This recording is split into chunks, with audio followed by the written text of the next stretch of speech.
Well, hello, everybody. It's Mark Johnson at Guaranteed Rate, and today is October the 20th, 2023, and interest rates went up again during the last week. There's a lot of stuff going on here, and interest rates have been just not very kind. The bond market has been pummeled, and I'm going to take you to look at the charts there. But before I do, let's take a look here at the Freddie Mac average interest rate went up to 7.63%.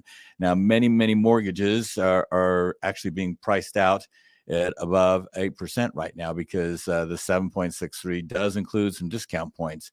But, there's just a whole lot of economic news that's coming out. It hasn't been friendly to the bond market. We're seeing that jobs still are solid, and the Federal Reserve wants to see weakening in the jobs market.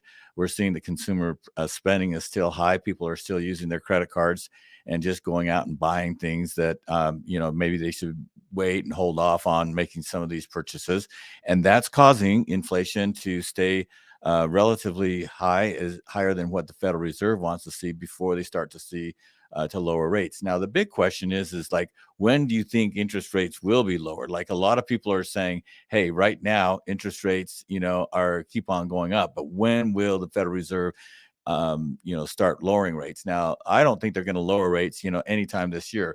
They may actually raise rates in November just because they think that the inflation is not coming down fast enough. But we're starting to see some different Federal Reserve voting members, and even some that don't vote, members of the Federal Reserve, starting to look at maybe pausing and maybe not hiking in November. And that would be really, really good for interest rates. So hopefully, we'll start seeing some economic numbers that's going to kind of help things. But why don't I show you my screen here so you can just see how bad things have been here in the bond market here. So what we're looking at right here is the 10-year Treasury. You'll notice right here, this is 5%, and it hasn't gone above 5%, but it's come very, very close to coming up to 5% yesterday and today, and then it's kind of backed off of that. So hopefully, this is a sign that interest rates won't go above that. Now, if you see, this is kind of the trajectory that we've seen over the last 6 months here, and it is not pretty. Let me show you in the bond market here. We're currently up 12 basis points, and that's very good for loans. But if you look at where we're at here, is just all over the place. And today, interest rates have moved significantly. Now, I don't want to be the bearer of all bad news, because I do have some good news for you that I want to just share with you, and that is existing home sales. So existing home sales were down 2% month over month to like 3.96 million annualized pace, which is 15% year over year, which, that's not really great, but it is showing that things are starting to slow down.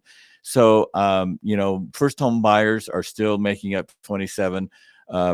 They were making about 29% of the market. Cash buyers are down from 29 or 27. They're up to 29%. And then, investors are 18%. So those have gone up, and, they used to be about 16%. So it's just showing that, there's still some solid home buying out there.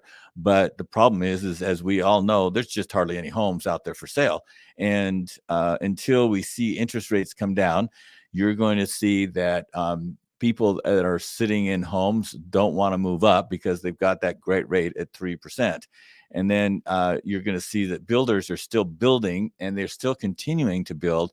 But that's just so the amount of homes that are needed is so high that that's not going to help alleviate the existing home sales anytime soon. What does that mean for interest rates? Well, interest rates are still going to stay high until we see inflation come down.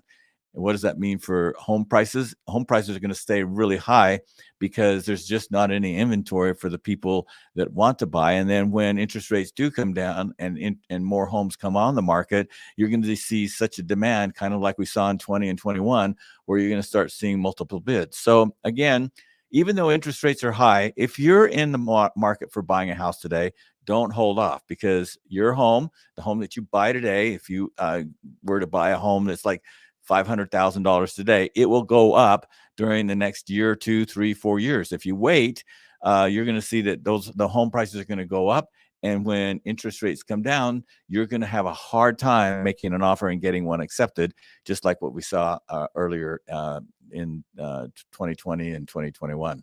Anyway, I'm here to help you and answer any questions that you might have. If you're a first-time home buyer, there are some programs that will help you reduce your mortgage, or even, maybe we can start with a 2-1 buy down and get your payments a little bit lower. I didn't answer the question, when do I think interest rates are going to come down? I think interest rates are going to stay high all the way through fall, through winter, through spring. Possibly in the summertime, we might see the Federal Reserve finally decide to bring down interest rates a little bit. But I think we're going to stay between the 6 and 8% for quite a while here. Anyway, have a great weekend. Talk to you soon. Bye.